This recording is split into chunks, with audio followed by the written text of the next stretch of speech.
Hello everyone, good morning. আমি মনীষা। আমার নতুন একটা ব্লগে তোমাদের সকলকে অনেক ওয়েলকাম। সকাল সকাল চলে এসছে, একদম টিফিন বানানো থেকে শুরু করছি আজকের ভিডিওটা। রান্নাঘরে এখন সকাল প্রায় 5:30 বাজছে, আর আমি টিফিন বানাতে, খাবার বানাতে মেয়ের ব্যস্ত। সকালের টাইমটা এতটাই ব্যস্ত থাকে না, ভিডিও করার আর সময় হয়ে ওঠে না। তবুও মেয়ে ঘুমায় বলে একটু ওরই মধ্যে একটু ভিডিওটা একটু করে রেখে দিই, তোমাদের সঙ্গে শেয়ার করব বলে। তো দেখো, আজকে সকালে টিফিনটা আমার রেডি হয়ে গেছে, ওদিকে ভাতও হয়ে গেছে মেয়ের। সকালবেলা ওকে একটু ভাত খাইয়ে পাঠাই, কারণ টিফিনটা প্রত্যেক দিনও খেতে চায় না। আর আজকের টিফিনে যেহেতু আলু ভাজা, ছোলা আলু ভাজা দিয়েছি আর মুড়ি দিয়েছি, খাবে কিনা এখন শিওর না, মানে মুড়িটাও খেতেই চায় না। কিন্তু যেদিন আমি পারি না বা মানে অন্য কিছু করার মতো টাইম থাকে না, সেদিন আমি ওই মুড়ি আলু ভাজাটাই বেশিরভাগ দিয়ে ফেলি। মানে বেশিরভাগ বলতে কমই দিই, কিন্তু মানে ওই মুড়ি আলু ভাজাটাই দিই যেদিন টাইম না থাকে। তো আজকে ভাতের মধ্যে দিয়েছিলাম আলু আর পটল, আর এই যে সেদ্ধ ভাত করেছি সঙ্গে। আর প্রত্যেক দিনই ভাতে আমি একটা করে ডাল ওর দিয়ে থাকি, মুসুর ডাল, মুগ ডাল, যে কোনো একটা ডাল, বা কলাইয়ের ডালও দিই। তো প্রত্যেক দিন ওই ডাল সিদ্ধ ভাত আর একটা কোনো সবজি টবজি দিয়ে ওইভাবে ওকে বানিয়ে দিই সকালবেলায়। ওটা খুব চেষ্টা করি যে একটু বেশি করে খাওয়ানোর, কিন্তু কোনো মতেই তো খায় না। ওই 3 থেকে 4 ঘাস খেয়ে চলে যাবে। তো ওটাই আমার মনে শান্তি যে যা হোক একটু খায়। তো তারপরে দেখো, আমি স্নান টান করে একবারে ঠাকুর পুজো করে ঘরে এসে একটু হাওয়া খাচ্ছিলাম। মানে এতটা আজকে গরম করছে, কি বলবো, চারিদিকে এত মানে জল পড়ছে, তবু ঘরের মধ্যে যেন প্রচুর গরম। তো এই যে স্নান টান করে একটু হাওয়া খেয়ে জল খেয়ে মানে বসলাম, যেন যত রাজ্যের ঘাম যেন আমারই হচ্ছে, এরকম একটা ব্যাপার। তো এই যে শাকগুলো নিয়ে বসেছি, আর রান্নাঘরের সামনেটা বসেছি যাতে হাওয়াটা একটু পাই, ডাইনিংয়ের হাওয়াটা, কারণ কি রান্নাঘরে তো আর ফ্যান নেই। তো ওই জন্য ডাইনিংয়ে ফ্যানটা চালিয়ে দিয়ে এই সামনেটাই বসেছি যাতে হাওয়া পাই একটু। আর এই শাকগুলো এনে দিয়েছিল, মানে পাশের বাড়ি মামাকে বলেছিলাম বাজার করে দিতে, তো 2 তারি এনে দিয়েছিল একবারে। তো দেখো করা হয়নি, তো 1 তারি শাক পেয়েছি, আর 1 তারি মনে হয় পুরো নষ্টই হলো, মানে ওই যে ভরা থেকে থেকে খারাপ হয়ে গেছে আর কি। তো ওই জন্য 1 তারি পুরো এই যে ফেলতে যাচ্ছে, আর 1 তারি শাক তোমার কেটে কুটে মানে যেটুকুনি পাওয়া যায় সেইটুকুনি। তো শাক প্রতিদিন নিয়ত খাওয়া তো ভালো, কিন্তু না পাওয়া গেলে বা না খেতে পারলে আর কি করা যাবে। তো ওই জন্য আর কি বেশি করে আনা হয়, কিন্তু বেশি করে আনা থাকলেও আবার ফ্রিজে ওই যে পড়ে পড়েই নষ্ট হয়। আমার খুব ইচ্ছা ছিল আমার ঘরে একটা ডাইনিং টেবিল থাকবে, আর সেটা যে সত্যি সত্যি তোমাদের দাদাভাই পূরণ করে দেবে সেটা কিন্তু আমি এত তাড়াতাড়ি বুঝতে পারিনি। আমি বলেছিলাম আমার একটা খুবই প্রয়োজন আছে, কারণ এই জিনিসটা নেওয়া খুবই দরকার। আমার মেয়ে যখন হয় তখন আমার নিচে বসে ভাত খেতে হয়েছে, তাই আমি জানি ভালো করে যে এই প্রেগন্যান্সি অবস্থায় নিচে বসে ভাত খেতে কতটা কষ্ট হয়।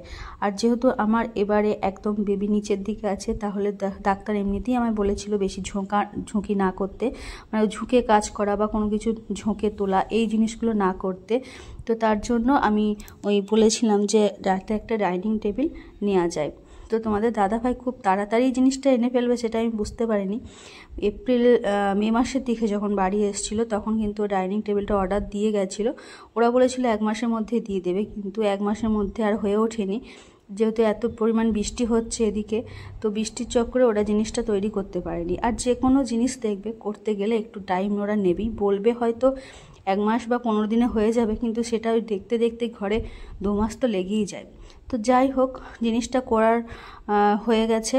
কেমন হয়েছে কিন্তু কমেন্টে তোমরা বলো।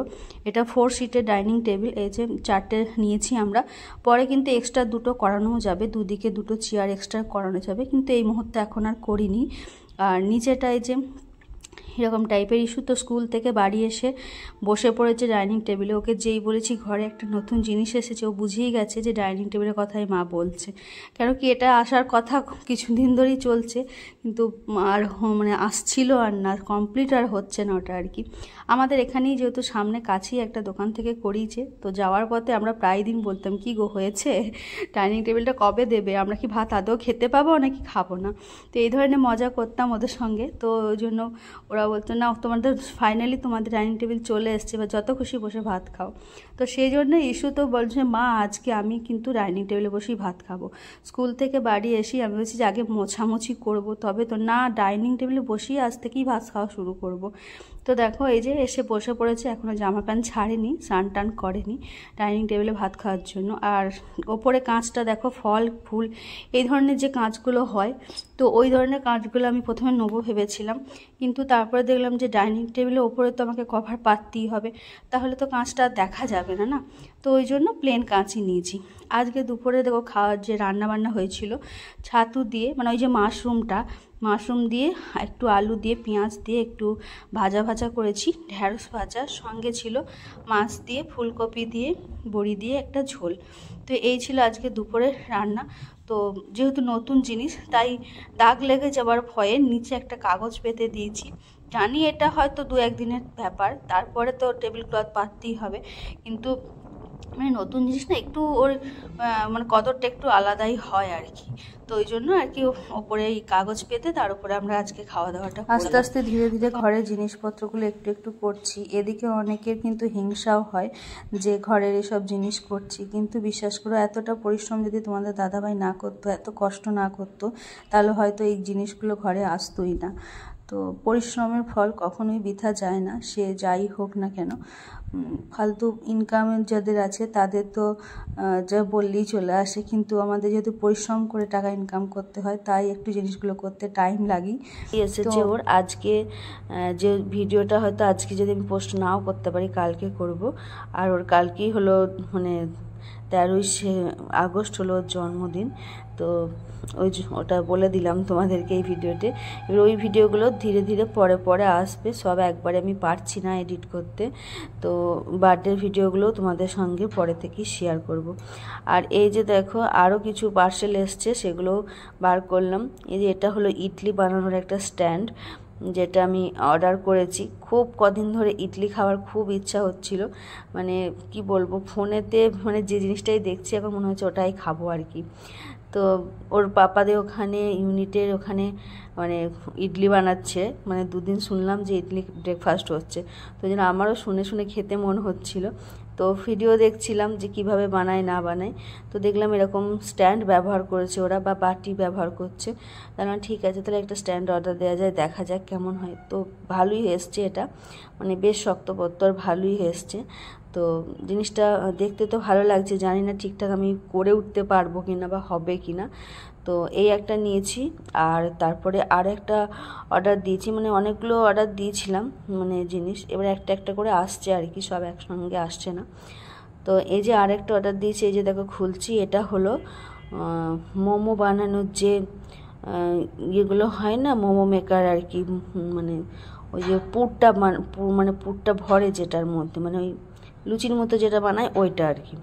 তো ওটা অর্ডার দিয়েছিলাম, অনেক দিন ধরে দেখছিলাম, ভাবছিলাম দেবো, কিন্তু কেমন হবে কি হবে এটাই ভাবে উঠতে পারছিলাম না, যদি ভালো না হয়। ঠিক হলো তাই। এই যে জিনিসটা অর্ডার দিয়েছি এটা কিন্তু একদমই ভালো হয়নি, মানে আমি ট্রাই করতে গেলাম, গিয়ে দেখছি ও বাবা খাটি খুলেই যাচ্ছে, মানে এটা একদমই ভালো হয়নি। ইডলি মেকারটা তাও ঠিক আছে, ওটা ভালো হয়েছে তাও, আর এটা তো তোমার একদমই ভালো হয়নি, যেহেতু জিনিসটা প্লাস্টিকের, তাই বারবার ওই যে ওপরের ওই দিকটা দেখছো, ওদিকটা খালি খুলে যাচ্ছে, যতবারই চাপ দিচ্ছি ওদিকটা নেমে যাচ্ছে। তো জিনিসটা কাজের না, যদি কেউ কিনবার মনে করে থাকো যে কিনবো, না কেনাটাই ভালো হবে আমার মনে হয়। তার থেকে চাকতি বেল্লা ওটাই ঠিক আছে, বেল্লা দিয়ে করাটাই ভালো। আমি যেসব উল্টো পাল্টা জিনিস কিনেছি এগুলো দেখলে আবার তোমাদের দাদাভাই আমাকে বকাবকি করবে, বলবে যেগুলো ফালতু জিনিস সেগুলো কেন কিনেছো, এগুলো কোনো কাজের না, এগুলো কেনার কোনো দরকার নেই। কিন্তু ওই যে ফোনে দেখতে দেখতে না, বসে বসে দেখতে দেখতে কাটি মনে হয় এটা নিই ওটা নিই, এটা একটা মানে অভ্যাসের মতো হয়ে যাচ্ছে দিন দিন আর কি, অর্ডার দেওয়ার আর কি। তারপরে আরেকটা জিনিস অর্ডার দিয়েছিলাম, এই যে দেখো বেডশিটটা অর্ডার দিয়েছিলাম, এটা খুব দেখছি এখন চলছে আর সবাই খুব কিনছে। তো আমি ভাবলাম চলো আমি একটা অর্ডার দিয়ে দেখি হয় মানে ঠিকঠাক আসে কিনা।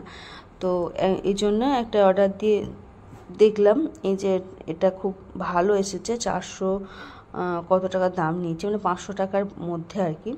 তো দুটো কুশন দিয়েছে, আর তোমার একটা হলো বেডশিট চাদর দিয়েছে।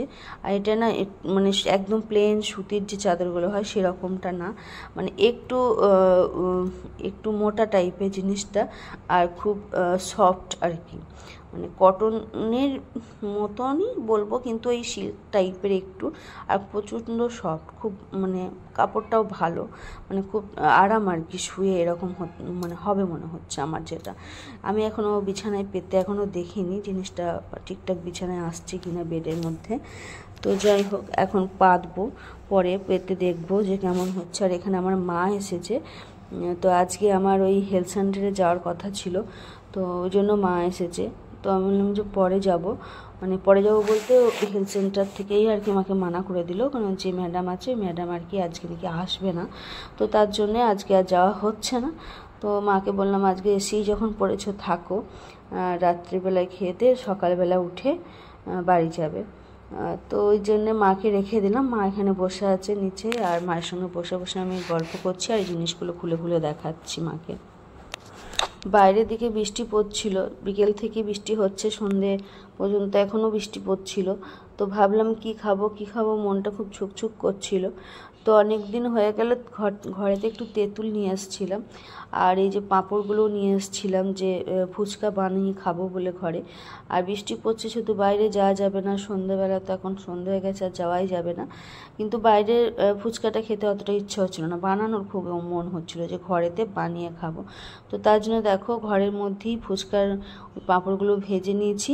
আর এখানে এই যে আলু সিদ্ধ করলাম, আলু সিদ্ধ, ছোলা ছিল, ছোলা, তারপরে হচ্ছে পেঁয়াজ কুচো, এসব দিয়ে যা যা লাগে, একটু ধনেপাতাও ছিল ঘরের মধ্যে, সমস্ত কিছু দিয়ে ভালো করে জিরে গুঁড়ো, নুন, তারপরে গোলমরিচ গুঁড়ো আর যা যা লাগে আর কি, ওই দিয়ে ভালো করে আলুটা মেখেছি। আর আলুটা ভালোই মাখাও হয়েছিল, মানে ফুচকার মতনই লাগছিল, কিন্তু টক জলটা একটু টক হয়ে গেছিলো, মানে ওই তেঁতুল জলটা একটু টক হয়ে গেছিলো। আসলে ওরা অনেকটা জল দেয় তো ওই জন্য পাতলা পাড়া হয় বেশ, আর আমাদের ঘরে অল্প জল দিয়েছি, তেঁতুলটা একটু বেশি দিয়ে ফেলেছি হয়তো, বা মানে তেঁতুলটা বেশ পুরনো তেঁতুল, কালো পাড়া পুরনো তেঁতুল, তো ওই জন্য বেশি টক, তো ওই জন্য তেঁতুলটা একটু টকটা বেশি লাগছিল। বাকি আলুটা বেশ ভালো মাখা হয়েছিল, আর খেতেও কিন্তু খুব ভালো হয়েছিল। তো মেয়ে ঘুম থেকে উঠলো, আর আমি এদিকে সন্ধে দিয়ে তারপরে এটা করতে বসে গেছিলাম। তো করতে করতেই অনেকটা আবার সন্ধেও হয়ে গেল, প্রায় 8টা বেজে গেল খেতে খেতে। তো মাকে বললাম এগুলো ভেজে দিতে, মা একটু হেল্প করে দিল এদিকে, আর আমিও এদিকে বানিয়ে নিলাম ফটাফট।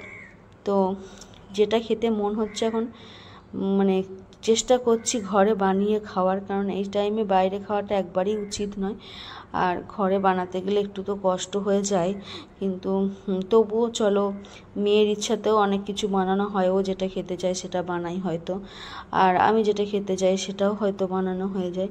তো আর যেহেতু এখন বিকেলের দিকে একটু বৃষ্টি হচ্ছিল, তাই বিকেলবেলা টাইমটা না একটু বেশি কিছু এটা ওটা খেতে মন হয়, তার জন্য উল্টোপাল্টা বানানোও অনেক কিছু হয়ে যায়। জানি এই জিনিসগুলো খাওয়া ভালো নয়, তবুও হয়ে যায় আর কি। তো চলো আজকে এই যে ফুচকাটা বানিয়েছি এটা খাওয়া দাওয়া করি। তোমাদের ভিডিওটা কেমন লাগলো কমেন্টে কিন্তু জানিও, আর যদি ভালো লাগে প্লিজ একটা লাইক করে দিও, চ্যানেলটাকে সাবস্ক্রাইব করে দিও যারা আমার নতুন বন্ধু আছো। তো অনেকেই ভিডিও দেখো কিন্তু লাইক করো না, কমেন্ট করো না, তোমাদের কেমন লাগছে ভিডিওগুলো অবশ্যই কমেন্টে জানাও, জানালে আমার কিন্তু ভালো লাগবে। তো চলো আজকের মতো টাটা বাই বাই, সবাই ভালো থেকো, সুস্থ থেকো, নিজের খেয়াল রেখো, বাই বাই।